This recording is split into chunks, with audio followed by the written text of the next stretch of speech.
Thanks and welcome to join me on the 6 p.m. news. I'm Kejakan Riyathimbi. We begin with our top stories.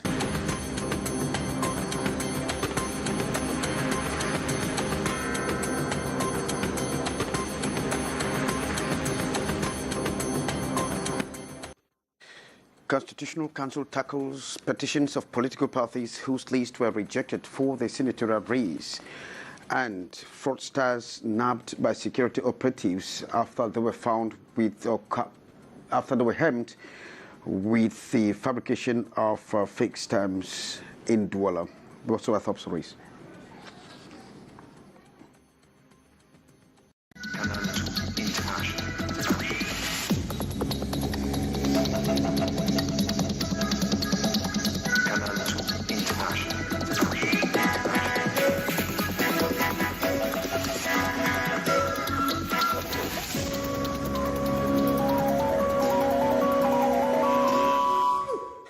You're welcome to join us. You can hook up with us on our social media handles on Facebook and on YouTube. Just click to Canal International. Now, 2 suspects in the fabrication of fake stamps have been arrested in Douala. They are part of a well-established network that fills stamp and certify application files for persons intending to sit for the police competitive examinations. Morindi reports that the 2 suspects mostly targeted young people, and after the act, the intermediaries intimidate them, rather. Here is a tax stamp, also known as a fiscal stamp, supposedly of good quality, affixed on these documents. Only an expert can detect its fraudulent facets. The fake fiscal stamps are fabricated by young people who are part of a well-established network. By these, they fill, stamp and verify application files of persons seeking for the police competitive exams. They thus target young people and offer to act as intermediaries for the rapid constitution of files. Yesterday, we got in contact with 2 suspects at the Bonanjo Central Post who had to do with the production of fake stamps, fiscal stamps. So as a result of information we got, we infiltrated the sector and we discovered that the 2 suspects were in charge of receiving documents from candidates for the ongoing police inscription and the gendarmerie. These are some of the files, stamped and signed by competent authorities, but rejected as a result of the fake stamps. From birth certificates to medical certificates and even certificates of celibacy, the suspects confessed to their crime and told us the stamps are acquired at 800 francs CFA, meaning they have 700 francs CFA as benefit on each document stamped with the fraudulent fiscal stamps.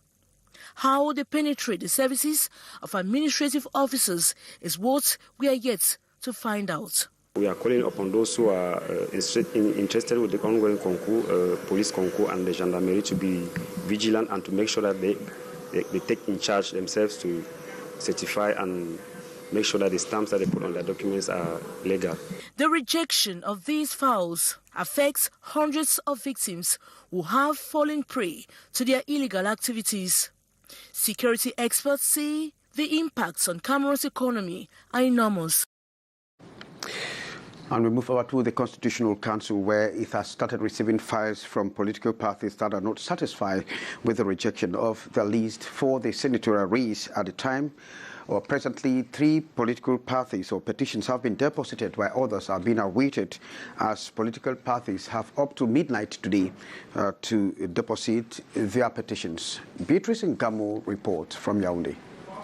The political parties with files rejected include the Social Democratic Front, the SDF party in the Adamawa region, the UPC in 5 regions, the Adamawa, the Center, Littoral, Northwest and West, the Cameroon Democratic Youth, JDC party in the Center, and that of the National Union for Democracy and Innovation, UCDI party. Rejection motive, according to the Electoral Board of Elections Cameroon, include the absence of criminal records, that is bulletin number 3, the lack of the original receipt of payment of 1 million caution, the absence of attestation by the political parties sponsoring persons as candidates, some nomination papers not even signed. Their petition is on the rejection of their list. The JDC party, apart from that, has also tabled a plea for the annulment of the list of candidates of the 2 political parties retained in the Central region, that is the CPGM and the FDC. The political parties with list rejected have till midnight to table their complaint before the Constitutional Council, that is, 2 days after the publication of the list of candidates accepted for the 12th March 2023 election of senators by the Electoral Board of Elections Tuesday. From tomorrow, therefore, the Constitutional Council has 24 hours to notify the other stakeholders, such as ELECAM, the political parties accused on petitions received. 24 hours, the period for them to respond also. It is after that audiences are then programmed for deliberation. No matter the number of petitions, 10 days is the period the Constitutional Council is having from the day the petitions are tabled to finish work and make public their verdict. Thanks, Beatrice Ngamo. For a couple of days now, one must have noticed that there have been persistent power outages in Cameroon's economic capital. And maybe this holds too for some other part of the country. And so this has actually frustrated households and small businesses that are saying that it hampers their activities. And the rationing was announced last month by the electricity distribution company. But several neighborhoods sometimes go for this without electricity supply. Ambo Gladys Thiban. It is a general cry in Douala, Cameroon.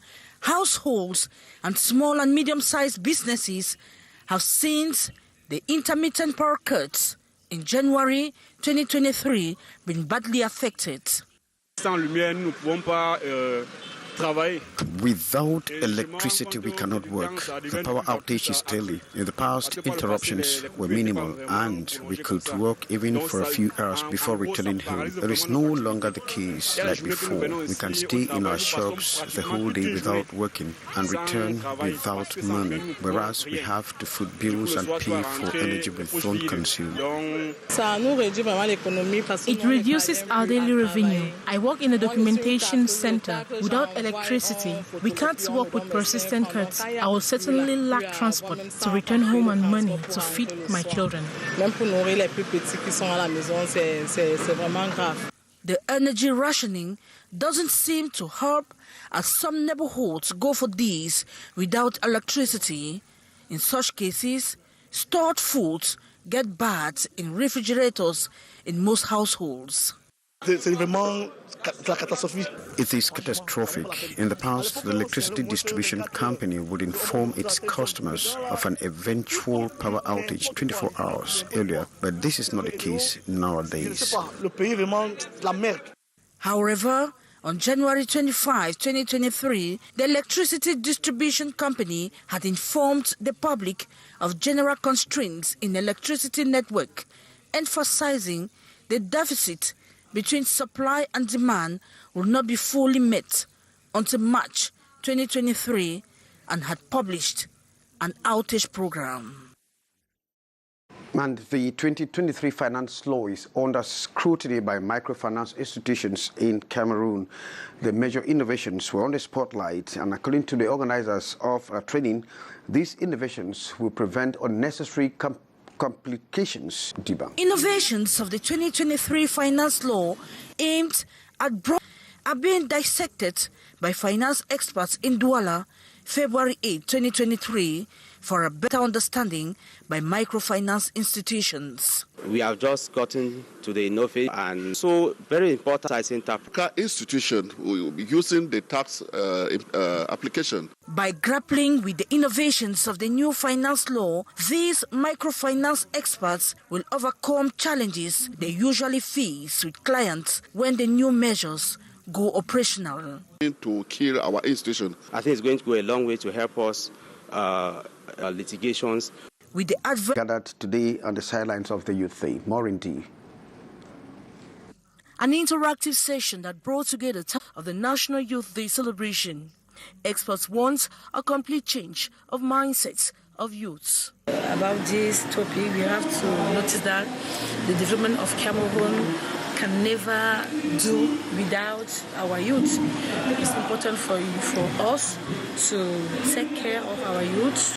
Experts who are mostly CEOs of companies, psychologists, university lecturers, political scientists, all presented global views on the role of youth. We have a duty to advise them against their future. The youth educative. And this Thursday, he was given the opportunity to write his name in the golden books of the World Cup through as a home-based player. And despite according just a few minutes of playtime, he proved his worth. And again, at the recently ended CHAN, or the Championship, African Championship competition, he scored Cameroon's lone goal at the competition. And today, he plies his trade in Europe after all exploits. Let's visit the sudden rise from grass to grace of this young Cameroonian, Jerome Ngom, with Haisinchia. It has been 4 months of global exposure for Jerome Ngom.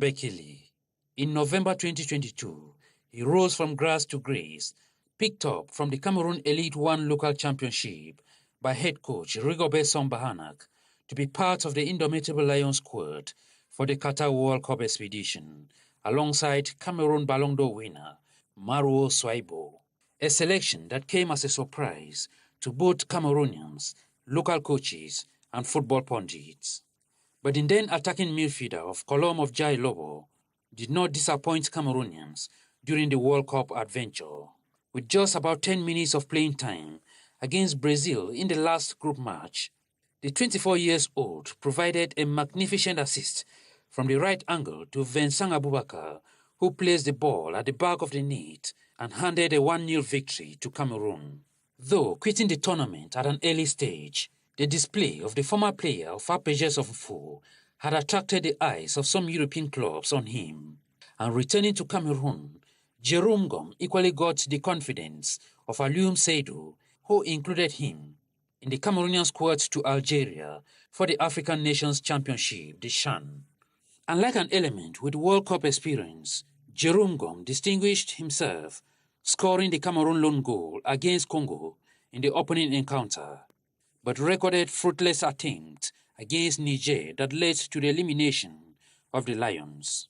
Despite their premature departure, it was a breakthrough moment for Ngom, who few days after the competition signed a 1.5-year contract with Belgium's second division side, SK Beveren. Well, congratulations to Jerome, of course, an inspiration to many youths across Cameroon. That brings us to the end of this news. I'm Kejang Henry Atimbe, and I thank you for being there with us. Coming up is the brief from our studio in Douala with Liu Pijo.